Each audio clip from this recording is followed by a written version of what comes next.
வணக்கம். மாலை முரசு தொலைக்காட்சியின் 8 திக்கும் 8 மணி செய்தி தொகுப்பில் செய்திகளை விரிவாக பார்ப்பதற்கு முன்பாக முதலில் தலைப்புச் செய்திகளை பார்க்கலாம்.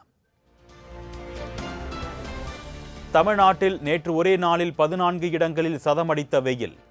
அதிகபட்சமாக வேலூரில் 104.9 டிகிரி ஃபாரன்ஹீட் வெப்பம் பதிவானதாக தகவல்.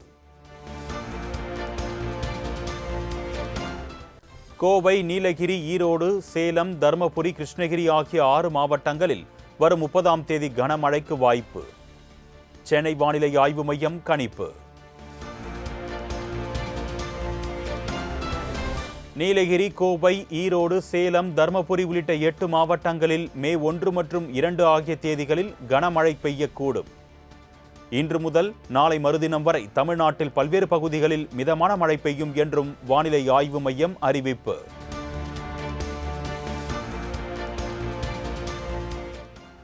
கேரளா, தமிழ்நாட்டில் வழக்கமாக ஜூன் 1ஆம் தேதி தொடங்கும் தென்மேற்கு பருவமழை இந்த ஆண்டு முன்னதாகவே தொடங்க வாய்ப்பு. இந்த ஆண்டு தென்மேற்கு பருவமழை குறைவாக இருக்கும் என்றும் இந்திய வானிலை ஆய்வு மையம் கணிப்பு.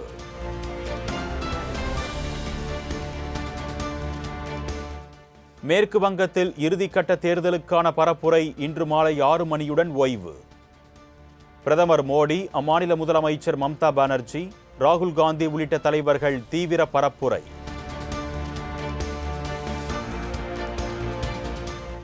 மேற்கு வங்கத்தில் வரும் 29ஆம் தேதி நடைபெறும் 2ஆம் கட்ட தேர்தல் பாஜகவுக்கு தீர்க்கமான வெற்றியை உறுதி செய்யும்.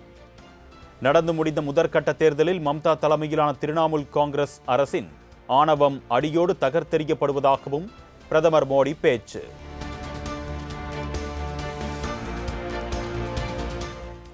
மேற்கு வங்கத்தில் தேர்தல் முடிந்தவுடன் வாக்குப்பதிவு இயந்திரங்களை கபலீகரம் செய்ய மத்திய அரசு திட்டம். பாதுகாப்பு படையினர் குற்றவாளிகளுக்கு பாதுகாப்பு வழங்கி வருவதாகவும் கொல்கத்தா பிரச்சாரத்தின் போது மம்தா பானர்ஜி பகிரங்க குற்றச்சாட்டு. ஜனநாயகத்தை காப்பதற்கான இந்த தேர்தலில் பாஜகவை எதிர்த்து மக்கள் தைரியத்துடன் வாக்களிக்க வேண்டும். கொல்கத்தாவில் நடைபெற்ற பிரச்சார கூட்டத்தில் ஆம் ஆத்மி கட்சியின் ஒருங்கிணைப்பாளர் அரவிந்த் கெஜ்ரிவால் வேண்டுகோள்.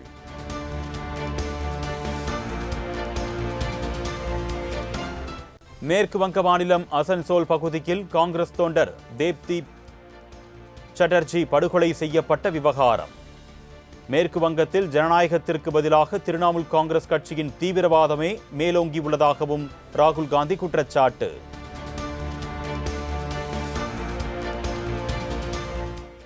வாக்கு எண்ணும் மையங்களில் தினமும் 2 முறை சென்று ஆய்வு நடத்த வேண்டும். தொகுதி தேர்தல் அலுவலர்களுக்கு தலைமை தேர்தல் ஆணையம் உத்தரவு.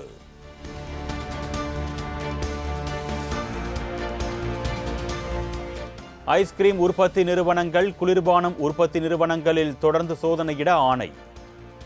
விதிகளை நிறுவனங்கள் மீறும் பட்சத்தில் நடவடிக்கை எடுக்கவும் உணவு பாதுகாப்புத்துறை உத்தரவு.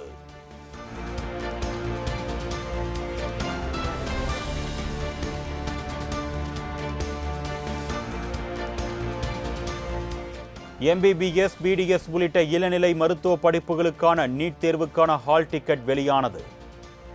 விண்ணப்ப எண் மற்றும் பிறந்த தேதியை இணையதளத்தில் உள்ளீடு செய்து நுழைவுச் சீட்டை பதிவிறக்கம் செய்து கொள்ளலாம் என அறிவிப்பு.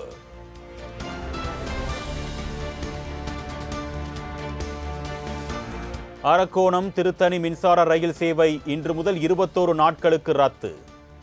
பராமரிப்பு மற்றும் தொழில்நுட்ப பணி காரணமாக ரயில் சேவை ரத்து செய்யப்படுவதாக சென்னை ரயில்வே கோட்டம் அறிவிப்பு.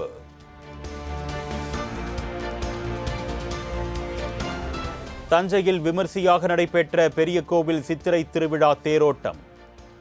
பல்வேறு பகுதிகளில் இருந்து வருகை தந்த ஆயிரக்கணக்கான பக்தர்கள் தேரை வடம் பிடித்து இழுத்து வழிபாடு.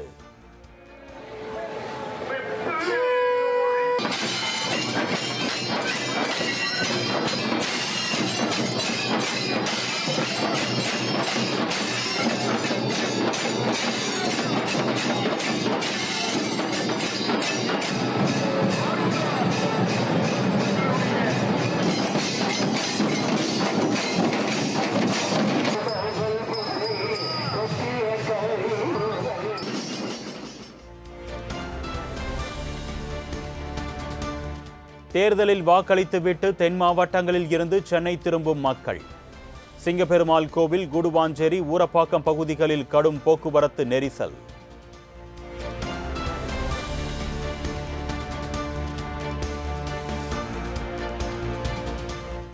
கொடைக்கானலில் கோடை சீசன் தொடங்கியுள்ளதால் குடும்பமாக படையெடுத்து வரும் பொதுமக்கள். பிரதான சாலைகளில் இரண்டாவது நாளாக கடும் போக்குவரத்து நெரிசல்.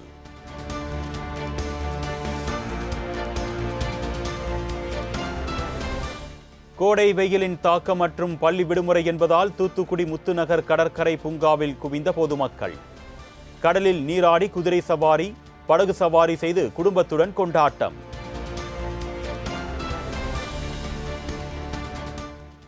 மதுரை மீனாட்சி சுந்தரேஸ்வரர் கோவிலில் மீனாட்சி அம்மனுக்கு வெகு விமர்சையாக பட்டாபிஷேக விழா.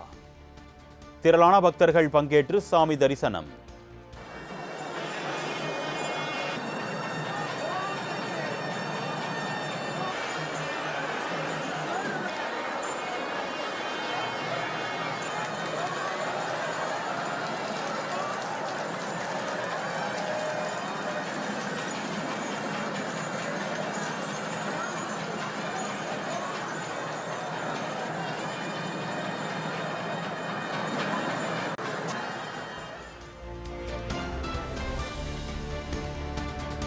பட்டாபிஷேகம் முடிந்து மாசி வீதிகளில் எழுந்தருளிய மீனாட்சி அம்மனையும் சுந்தரேஸ்வரரையும் இசை வாத்தியங்கள் முழங்க வரவேற்ற பக்தர்கள். மீனாட்சி அம்மன், சிவன், ஆண்டாள், கருப்பண்ணசாமி உள்ளிட்ட கடவுளர்களின் வேடமணிந்து சிறுவர் சிறுமிகள் நேர்த்திக்கடன். மதுரை அழகர் கோவில் சித்திரை திருவிழா இன்று கோலாகலமாக தொடங்குகிறது. மே 1ஆம் தேதி வைகை ஆற்றில் அழகர் இறங்கும் நிகழ்வுக்காக மும்முரமாக நடைபெற்று வரும் பணிகள். கோடை விடுமுறையை முன்னிட்டு திருச்செந்தூர் சுப்பிரமணிய சுவாமி கோவிலில் குவிந்த பக்தர்கள். சுமார் 5 மணி நேரத்திற்கு மேலாக காத்திருந்து அரோகரா பக்தி முழக்கம் எழுப்பி வழிபாடு.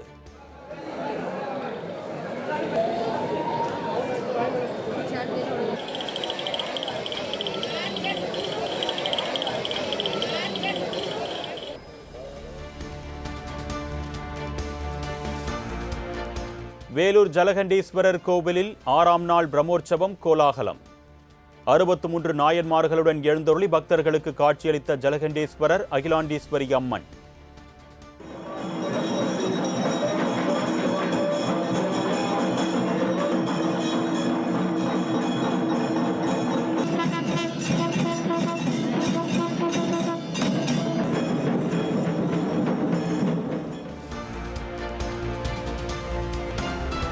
திருவண்ணாமலை அண்ணாமலையார் கோவிலில் நடராஜர் சிலையை வைத்து ரீல்ஸ் எடுத்த விவகாரம்.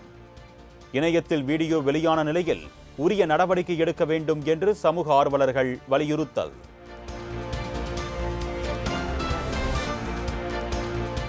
இந்தியா, நியூசிலாந்து இடையே தடையற்ற வர்த்தகம் குறித்த ஒப்பந்தம் இன்று கையெழுத்து. உலகின் 3வது பெரிய பொருளாதாரமாக உருவெடுக்கும் நாட்டுடன் ஒப்பந்தம் செய்வதன் மூலம் இருதரப்பு நல்லுறவு மேலும் மேம்படும் என்றும் நியூசிலாந்து பிரதமர் கிறிஸ்டோபர் லக்சன் வீடியோ பதிவு. 2027ஆம் ஆண்டில் நடைபெறவுள்ள மக்கள் தொகை கணக்கெடுப்பில் பங்கேற்குமாறு நாட்டு மக்களுக்கு பிரதமர் மோடி வேண்டுகோள். அரசாங்கத்துடன் பொறுப்பை பகிர்ந்து கொள்வது முக்கியம் என்று மன் கி பாத் நிகழ்ச்சியில் வலியுறுத்தல்.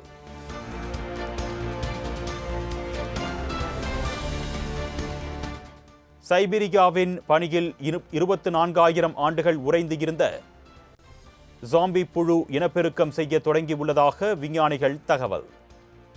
24,000 ஆண்டுகள் முடங்கியே இருந்த ஒரு உயிரினம் இனப்பெருக்கம் செய்ய தொடங்கியுள்ளதால் விஞ்ஞானிகள் வியப்பு.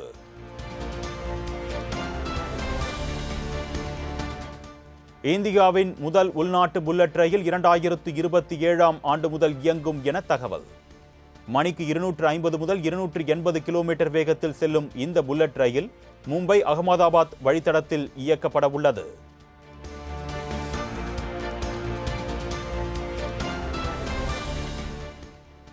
ஆந்திரா மற்றும் தெலுங்கானா மாநிலங்களில் கடும் எரிபொருள் தட்டுப்பாடு.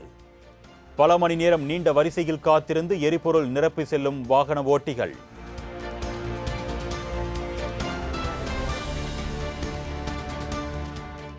ஆந்திர மாநிலம் விசாகப்பட்டினத்தில் ரயில்வே மேம்பாலம் இடிந்து விழுந்து 7 தொழிலாளர்கள் படுகாயம்.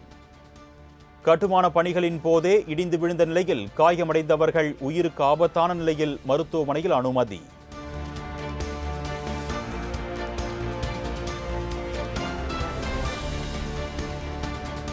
ஆம் ஆத்மி எம்பி ஹர்பஜன் சிங் கட்சியில் இருந்து விலகி பாஜகவில் இணைந்ததன் எதிரொலி. ஹர்பஜன் சிங் வீட்டிற்கு வழங்கப்பட்டிருந்த பாதுகாப்பை விலக்கிக் கொண்டது பஞ்சாப் மாநில காவல்துறை.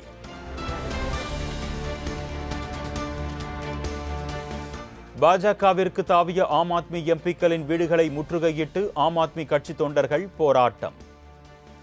பஞ்சாப் மாநிலங்களவை எம்பிக்கள் அசோக் மிட்டல், ஹர்பஜன் சிங் வீடுகளை முற்றுகையிட்ட போராட்டக்காரர்களால் பரபரப்பு. கேரள மாநிலம் திருச்சூல் ஸ்ரீ வடக்குநாதன் கோவிலில் விமர்சையாக தொடங்கிய பூரம் திருவிழா.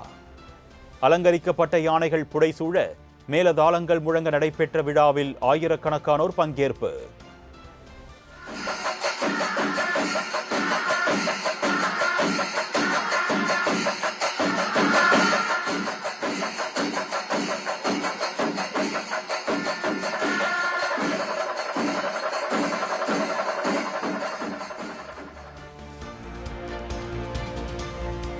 குஜராத் மாநிலத்தில் நடைபெற்ற உள்ளாட்சி தேர்தல். மத்திய அமைச்சர் அமித்ஷா, அம்மாநில முதலமைச்சர் பூபேந்திர பட்டேல் உள்ளிட்டோர் வாக்களிப்பு. காவிரி மேலாண்மை ஆணையத்தின் 50வது கூட்டம் நாளை மறுநாள் டெல்லியில் நடக்கிறது. தமிழ்நாடு, புதுச்சேரி, கர்நாடக மற்றும் கேரள மாநில அதிகாரிகள் பங்கேற்க அழைப்பு. ஐக்கிய அரபு அமீரக அதிபர் ஷேக் முகமது பின் சையத்துடன் தேசிய பாதுகாப்பு ஆலோசகர் அஜித் தோவல் சந்திப்பு. அபுதாபியில் நடைபெற்ற சந்திப்பின் போது இருதரப்பு நல்லுறவு, மத்திய கிழக்கு போர் சூழல் மற்றும் பிராந்திய அமைதி குறித்து முக்கிய ஆலோசனை நடத்தியதாக தகவல்.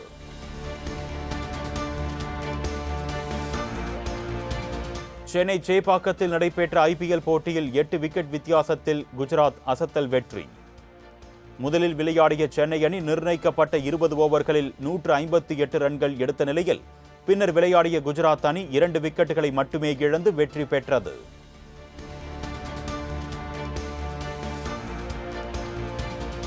லக்னோ அணிக்கு எதிரான போட்டியில் கொல்கத்தா அணி அபார வெற்றி. சூப்பர் ஓவர் சுற்றில் லக்னோவை வீழ்த்தி அசத்தல். டெல்லியில் இன்று நடைபெறும் ஐபிஎல் லீக் ஆட்டத்தில் டெல்லி, பெங்களூரு அணிகள் மோதல்.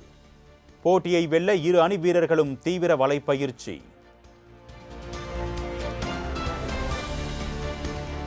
கொல்கத்தா அணிக்கு எதிரான போட்டியில் 4 ஓவர்களில் 23 ரன்களை கொடுத்து 5 விக்கெட்டுகளை வீழ்த்தி லக்னோ வீரர் முக்சின் கான் அசத்தல். நடப்பு ஐபிஎல் தொடரில் ஒரு இன்னிங்ஸில் 5 விக்கெட்டுகளை வீழ்த்திய முதல் பந்து வீச்சாளர் என்ற பெருமையை பெற்றார். தயாரிப்பாளர்களின் நஷ்டங்களில் நடிகர்கள் பங்கு கொள்ள வேண்டும் என்பதை வலியுறுத்தி மே 2ஆம் தேதி வேலை நிறுத்தம். சென்னையில் நடைபெற்ற தமிழ் திரைப்பட தயாரிப்பாளர்கள் சங்க பொதுக்குழு கூட்டத்தில் தீர்மானம். நடிகர் மோகன்லால் நடிப்பில் உருவாக்கியுள்ள திருஷ்யம் 3 திரைப்படம் மே 21ஆம் தேதி உலகம் முழுவதும் வெளியாகும் என்று அதிகாரப்பூர்வ அறிவிப்பு.